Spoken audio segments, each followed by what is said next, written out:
Every country on earth at the moment is reforming public education. There are two reasons for it.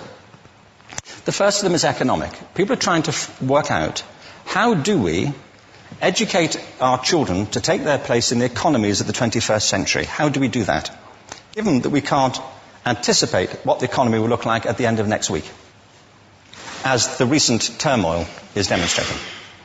How do we do that? The second, though, is cultural. Every country on earth is trying to figure out, how do we educate our children so they have a sense of cultural identity and so that we can pass on the cultural genes of our communities while being part of the process of globalization. How do we square that circle? The problem is they're trying to meet the future by doing what they did in the past. And on the way, they're alienating millions of kids who don't see any purpose in going to school. When we went to school, we were kept there with a story, which was if you worked hard and did well and got a college degree, you would have a job. Our kids don't believe that. And they're right not to, by the way. You're better having a degree than not, but it's not a guarantee anymore. And particularly not if the route to it marginalizes most of the things that you think are important about yourself. Some people say we have to raise standards as if this is a breakthrough.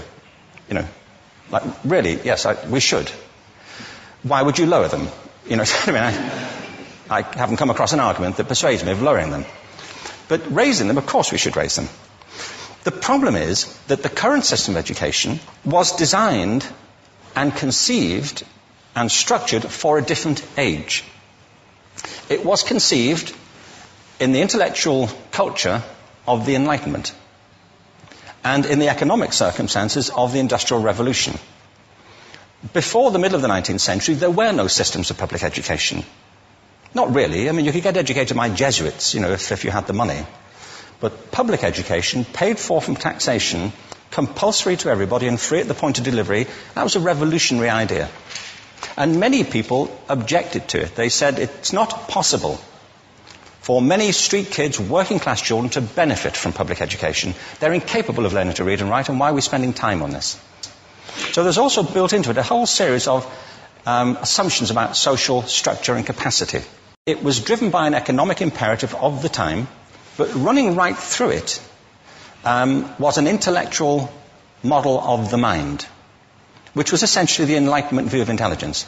That real intelligence consists in the capacity for a certain type of deductive reasoning and a knowledge of the classics originally, what we come to think of as academic ability. And this is deep in the gene pool of public education, that there are really two types of people, academic and non-academic, smart people and non-smart people. And the consequence of that is that many brilliant people think they're not, because they've been judged against this particular view of the mind. So we have twin pillars, economic and intellectual. And my view is that this model has caused chaos in many people's lives. It's been great for some. There have been people who have benefited wonderfully from it. But most people have not. Instead, they suffer this. This is the modern epidemic, and it's as misplaced and it's as fictitious. This is the plague of ADHD. Now, this is a map of the incidence of ADHD in America, or prescriptions for ADHD.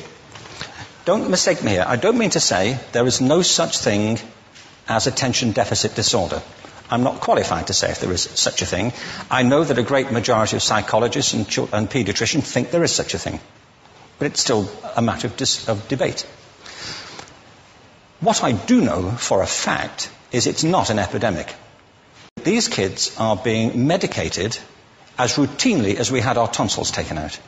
And on the same whimsical basis, and for the same reason, medical fashion.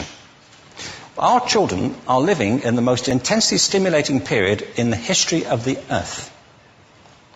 They're being besieged with information and calls for their attention from every platform, computers, from iPhones, from advertising holdings, from hundreds of television channels. And we're penalizing them now for getting distracted. From what? You know, boring stuff. At school, for the most part. It seems to me it's not a coincidence totally that the incidence of ADHD has risen in parallel with the growth of standardized testing. Now, these kids are being given Ritalin and Adderall and all manner of things, often quite dangerous drugs, to get them focused and calm them down. But according to this, attention deficit disorder increases as you travel east across the country. People start losing interest in Oklahoma.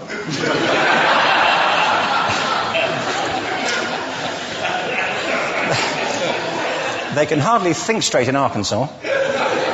And by the time they get to Washington, they've lost it completely. And there are separate reasons for that, I believe. It's a fictitious epidemic. If you think of it, the arts, and I don't say this exclusively of the arts, I think it's also true of science and of maths, but I say about the arts particularly because they are the victims of this mentality currently, particularly. The arts especially address the idea of aesthetic experience. An aesthetic experience is one in which your senses are operating at their peak, when you're present in the current moment, when you're resonating with the excitement of this thing that you're experiencing, when you are fully alive. An anesthetic is when you shut your senses off and deaden yourself to what's happening. And a lot of these drugs are that. We're getting our children through education by anesthetizing them.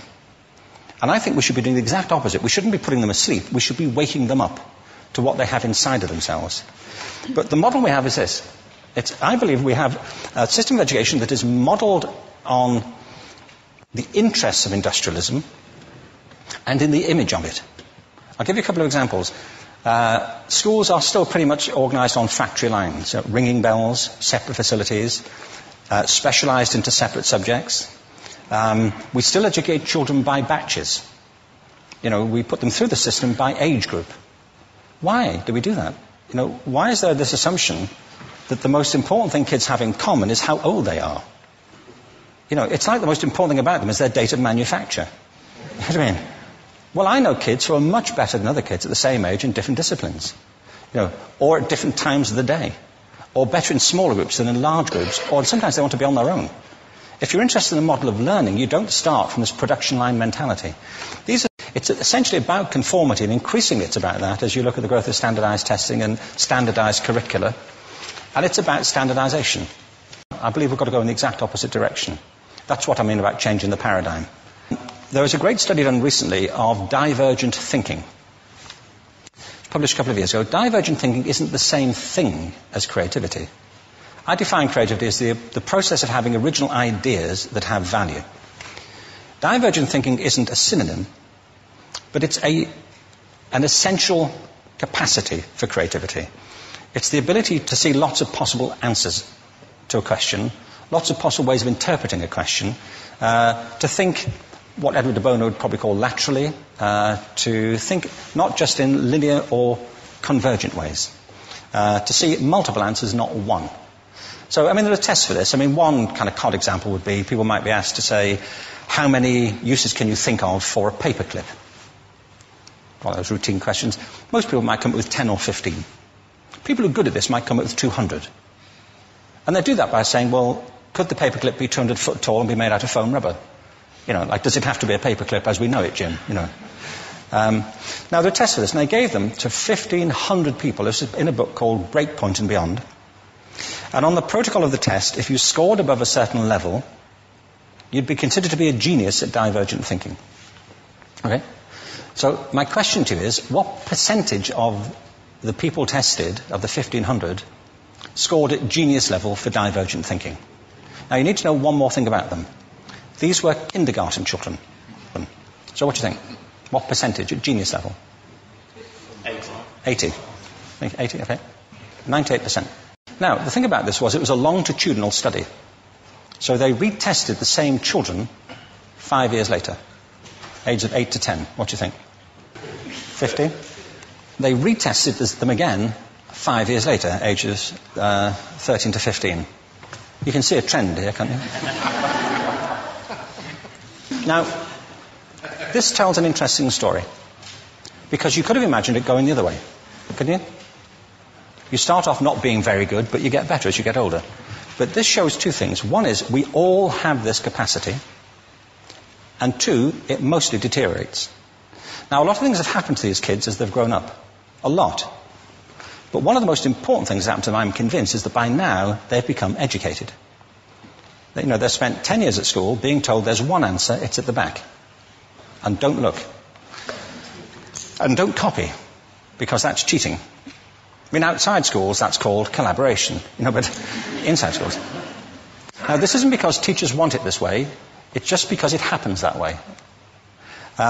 It's because it's in the gene pool of education. We have to think differently about human capacity. We have to get over this old conception of academic, non-academic, abstract, theoretical, vocational, and see it for what it is, a myth. Secondly, we have to recognize that most great learning happens in groups, that collaboration is the stuff of growth. If we atomize people and separate them and judge them separately, we form a kind of disjunction between them and their natural learning environment. And thirdly, it's crucially about the culture of our institutions, the habits of the institution and the habitats that they occupy.